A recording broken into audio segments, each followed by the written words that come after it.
এই চ্যানেলে সম্প্রচারিত সকল খবরই সচেতনতামূলক এবং শিক্ষণীয়, কোনো কিছুই প্রভাবিত নয়।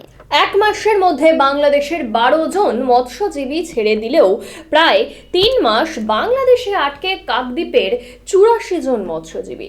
ক্ষোভ মৎস্যজীবী পরিবারদের। মুখ্যমন্ত্রী মমতা বন্দ্যোপাধ্যায়ের নির্দেশে গতকাল ডায়মন্ড হারবার সংশোধনাগার থেকে 12 জন বাংলাদেশি মৎস্যজীবীকে মুক্ত করে দেওয়া হয়েছে, কিন্তু প্রায় 84 জন ভারতীয় মৎস্যজীবী এখনো পর্যন্ত বাংলাদেশের আন্ডারেই আছেন। প্রায় 3 মাস হতে চলল তারা কিন্তু সেখানেই আছেন। আর এই বিষয়ে সেই সব মৎস্যজীবী পরিবারদের বেজায় ক্ষোভ।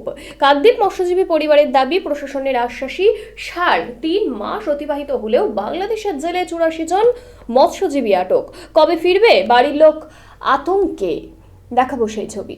বিষয়ে আমি বলতে চাই, বাংলাদেশের লোক যদি আমাদের এখান থেকে ছাড়া হয়, তাহলে আমাদের এখানের লোক যে 3 মাস ধরে বাংলাদেশে পড়ে আছে, তাদেরকে কবে ছাড়বে সেটা তো আমরা এখনও শুনতে পাচ্ছি না। আর আমাদের সংসারগুলো তো অভাবের মধ্যেই চলছে।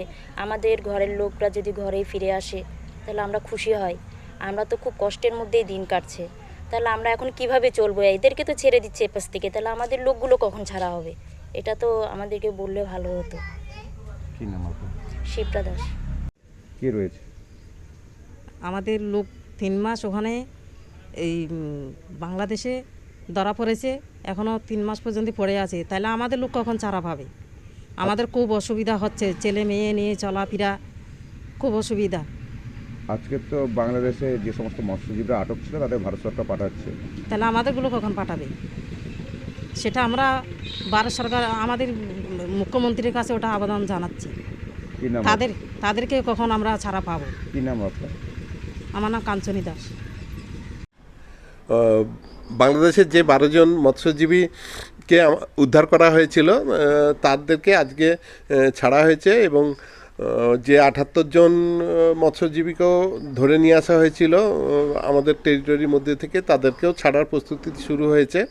আশা করছি কিছুদিনের মধ্যে ওদেরকে বাংলাদেশের হাতে তুলে দেওয়া হবে, এবং আমাদেরও ওখানে যে 95 জন মৎস্যজীবী আটকে আছে তারাও শীঘ্রই ছাড়া পাবে, এবং পুরো প্রক্রিয়াটা শুরু হয়ে গেছে।